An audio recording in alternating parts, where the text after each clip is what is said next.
Good afternoon and welcome to Campbelltown Stadium in Dharawal Country in Sydney's southwest for more action from the Isuzu UTE A-League round 14 of the season. Round 13 proved a very unlucky one for Macarthur. Not only was it a loss 1-0 to Adelaide, it was the end of the tenure of their coach Dwight York. But one man's misfortune is another's opportunity, and Mile Sturjovski, after 2 years in the club's youth academy, the 43-time Socceroo has seized the opportunity to take the main job as head coach of the Macarthur Bulls. Well, for Mile Sturjovski, he's opted for continuity. Less than a week after taking the reins, the former Socceroos made just one change, and that one, an enforced one. Jake Holman sent off last time out. He's suspended. So it's former Western United midfielder and champion last season, Jerry Skataris, who comes in. Danny De Silva with a knee, Lockie Rose foot, and Al Hassan Toure ankle are all missing for Macarthur this afternoon. Daniel Arzani, he was described in the pre-game show by his coach Mile Sturjovski as a special player. He's featured in every game this season, but the last 5 all off the bench. His only goal for the former Socceroo, former at the moment anyway, came against Adelaide back in round 2. While for the opposition, the away side, John Aloisi looking for back-to-back wins for just the second time. After last weekend's 1-0 win over Sydney FC, it was Alessandro Diamanti who proved the difference in Tasmania. He starts again on the bench. Jacob Tratt is suspended. Garuccio, Lustica and Prijovic all injured, so one change is James Troisi returning in midfield at the expense of Dylan Parias. And it's back-to-back starts up front in the absence of a shoulder-injured Prijovic for Noah Botic. Former Socceroo James Troisi, he still hasn't scored for his new club, Western United. 169th match, 33 goals. He scored against every single side except his former club, Western Sydney and Macarthur.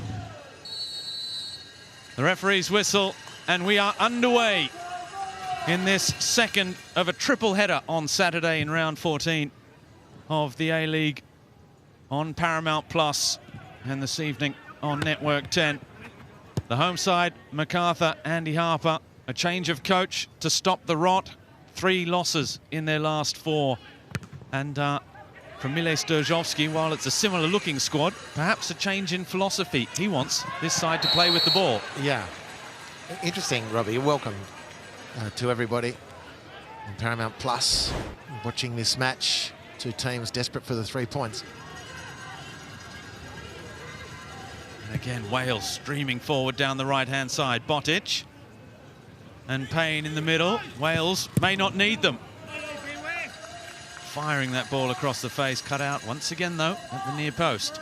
Well, good numbers defending from Macarthur, did really well. Conversely, it was a very difficult, big effort for Western to get numbers in the box. In the end, they just couldn't. Lockie Wales in the box, but with the ball at his feet. Noah Botic, the most advanced as you'd expect, but he was surrounded by 3 and there was no other supporting player who could manage to get in. Add to the chaos, hopefully, for a Western viewpoint. Do get the corner, however. Corner number 3, Dumbia's little touch, and Leo Lacroix at the back post. Couldn't finally get his first goal in the right end of this season. Well, in the end, they get it away. Macarthur, it wasn't very, very well defended at all. Curto fumbling around at the end, and he was at the end of the chain, I should say, of culpability. Started with Ivan Vujic, so he didn't really make much of a play on the ball at all to start with. Troisi wins the throw.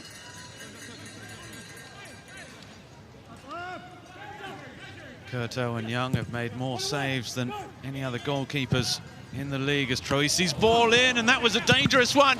Wales with the follow-up, and Vujic's defending was a lot more convincing that time. The pass from Skataris, though, isn't. Here comes Imai. His cross is a good one. Back post, Troisi's there.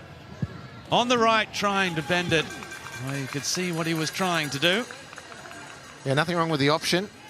Fortunate Macarthur. I don't know how much Buertzer knew about this. It's a really dangerous cross, which had Curto flapping, and it's got him right in the sternum. Good power behind the Wales shot. Not quite the same description can be applied to James Troisi, but the intent was good.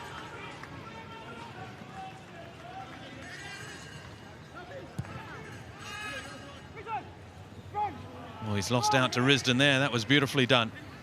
Now Lockie Wales in space on the right again. Botic through the middle, being chaperoned by his two big men as Wales drives it across the face again. Not for the first time this afternoon. No, you have to say that's a wasted chance.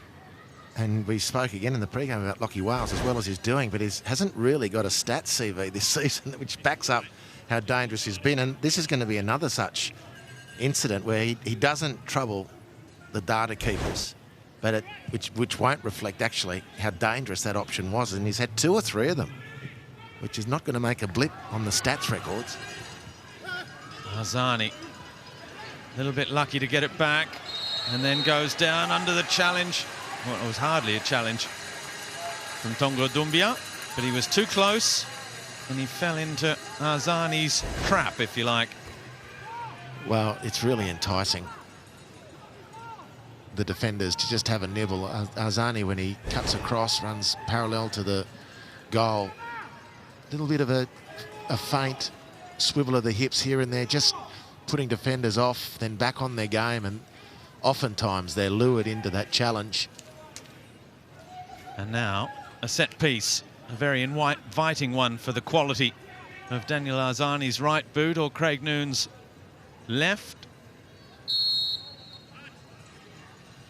It will be Arzani. It's through the wall. And Jamie Young, I think, was beaten there. It's taken a deflection on the way through. Missed just to the right corner to follow. Well, a leisurely approach to the ball. And Jamie Young, in the end, I think, was a little relieved.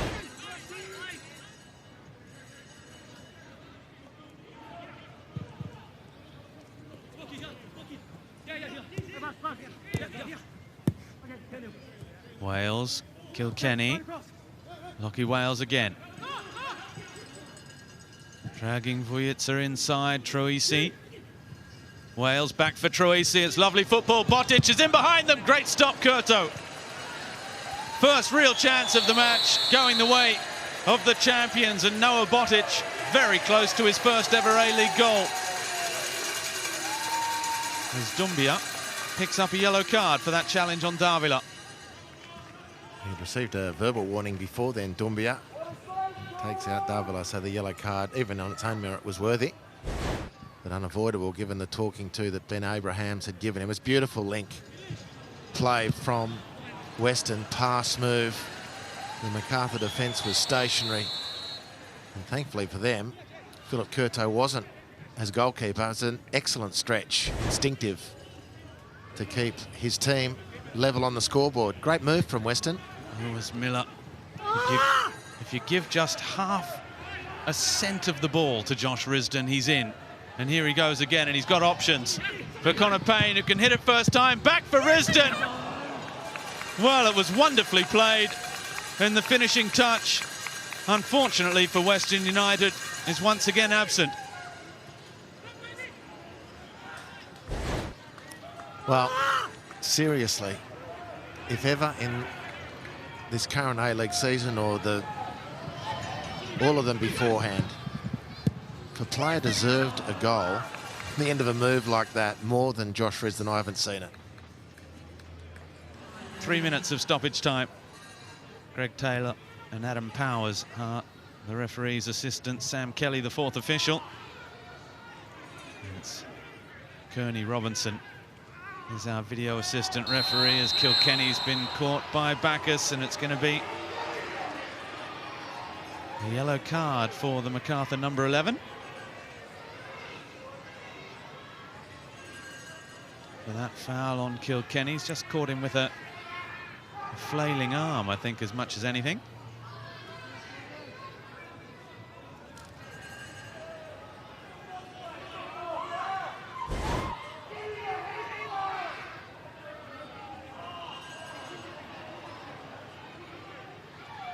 Not too much in it, but enough to put Kilkenny on the ground.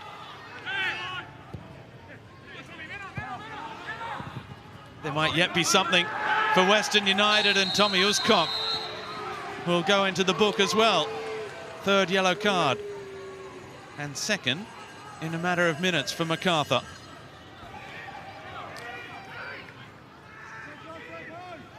It was a great attack from Macarthur. It just couldn't quite find that last bit of space, but then Western played out really coolly. Troisi and particularly Kilkenny, really calm, experienced, delicate little touches to play through the 1v1 situations, and then Lockie Wales put in a really impressive burst to put Uscock under pressure on the free kick and put the Macarthur defender in the dock. Last chance of the first half. Kilkenny drives it in, but it's cleared at the near post. Imai through the back of Arzani, and that is the final action of a first half in which the champions, Western United, confirmed their recent upturn in form. They've had the better of the opening 45 minutes. The first 45 minutes for Mile Sturjovski's Macarthur Bulls. And we haven't seen too much to suggest a radical change in Macarthur in that first half of football. A couple of half chances, but struggling to create. Half-time in Campbelltown. Macarthur FC 0, Western United 0.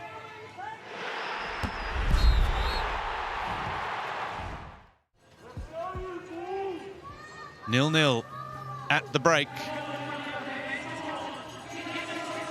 between Western United, who get this second half underway, and Macarthur FC, beginning their reign under new coach Mile Sturjovski. For the moment, Andy Harper, probably John Aloisi, the happier of the two coaches, given that he knows his side have these runs on the board. Yeah, happier and perhaps a little bit more frustrated of the two that they're not in front. They had the better chances. Can thank goalkeeper Philip Curto for one, denying Western one. On other occasions, it's his own players who didn't maximise some very, very good chances.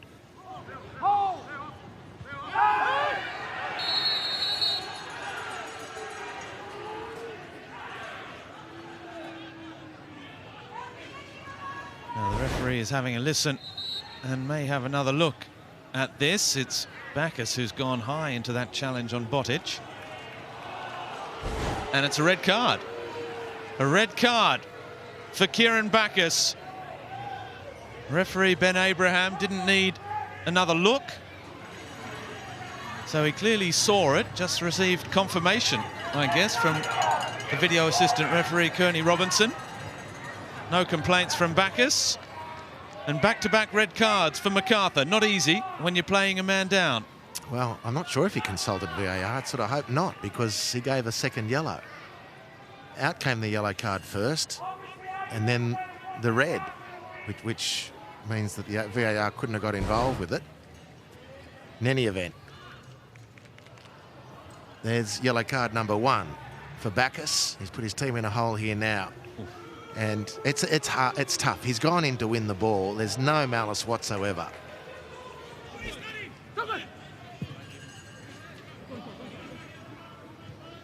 Lacroix with Wales.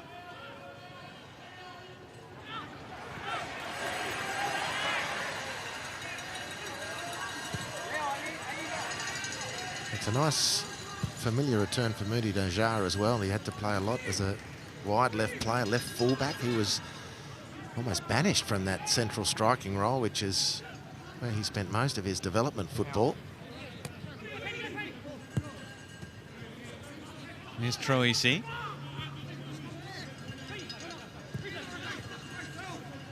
Now Risdon. Oh, finding Wales, who can take a shot and can score! For the second time this season, he's on the score sheet against Macarthur. And it's the visitors that have the lead on the hour mark.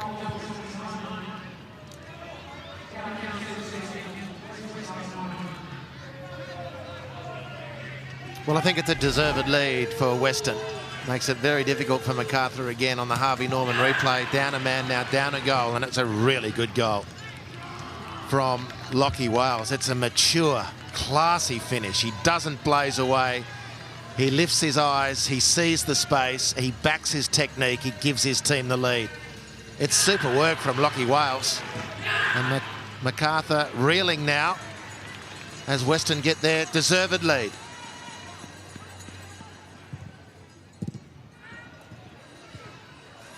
Miller. Good pace from Topor Stanley.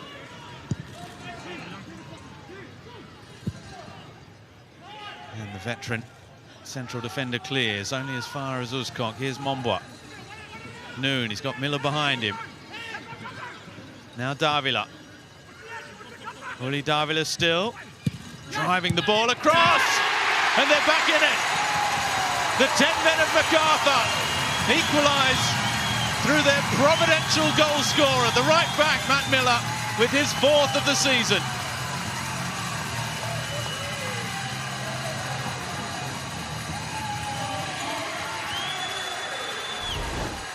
Well, of all the people on the Harvey Norman replay to confirm his place at the top of the goal scoring charts for Macarthur, it's Matt Miller.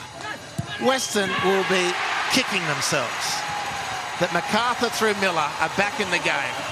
This one should almost be done, but brave from Macarthur. Great leadership from Uli Davila. Big switch for Craig Noon. Risdon does enough.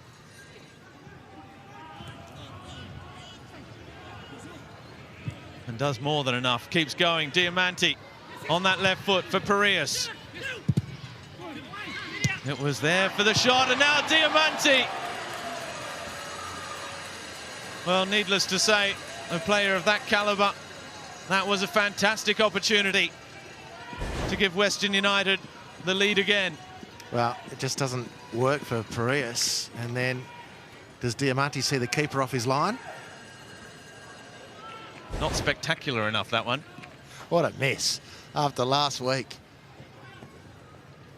Of course, can happen to anyone. And off balance, got a great chance to give his team the lead. Good attack, wonderful burst again from Josh Risdon. How well's he gone today?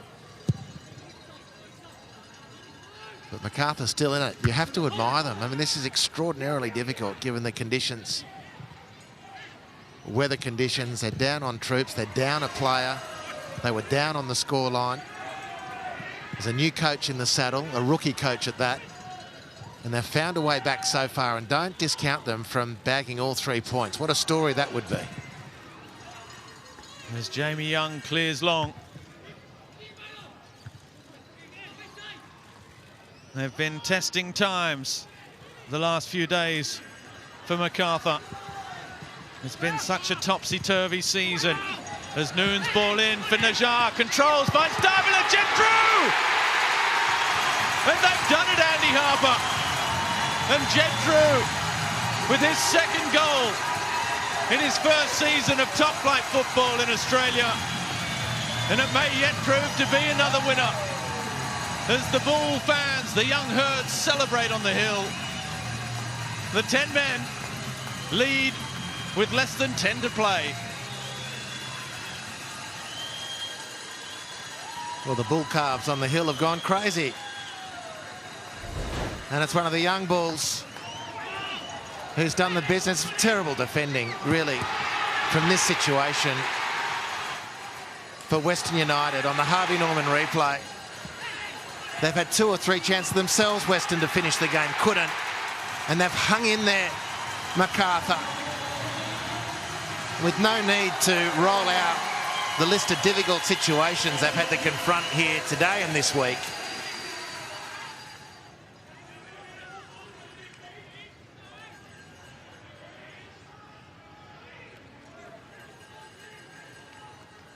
Confirmation of that change there, and the newcomer into the game as Curto gets the ball as far away from his goal as possible. Bayou has gone to a very attacking left back, which means Josh Risdon is back on his more familiar right side. And there's a big switch of play. Great ball for Bayou against Miller. Bayou's ball for Milanovic!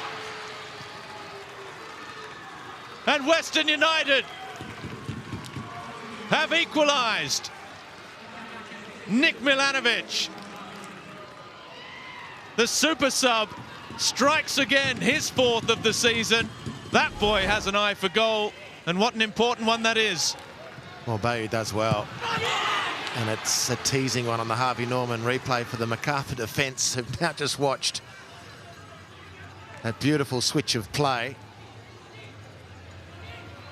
And Bayou does beautifully, and Milanovic stretches to level the score, and Western won't be happy with just 2-2. They got to push for this winner. And can Macarthur hang on from here? Well, what's to suggest Macarthur won't go up the other end and try and do it again?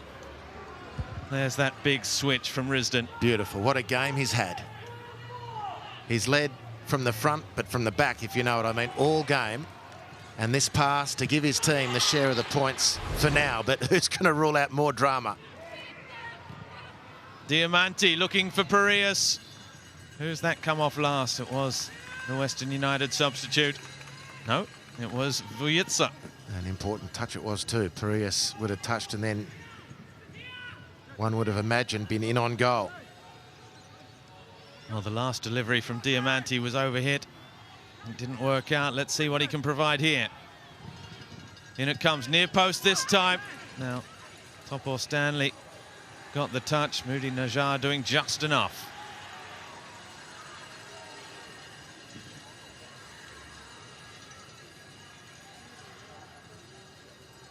And is this one going to end on that final note? Defeat would be harsh, to be fair, on either of these two sides on this second half performance, in which both teams have shown great character, particularly, you have to say, the home side, Macarthur, after the sending off of Kieran Bacchus in the 49th minute. What followed was an unbridled 35 with goals from Wales, Miller, Drew, and finally that young man, Nick Milanovic, who gets a kiss on the head from Tommy Uscock. And a roller coaster ride in Campbelltown ends up with a share of the spoils, a point that won't hurt, but certainly isn't the reward and the leap up the table that 3 would have provided. The former Socceroos catch up as we're finished here in Campbelltown. Macarthur FC 2, Western United 2.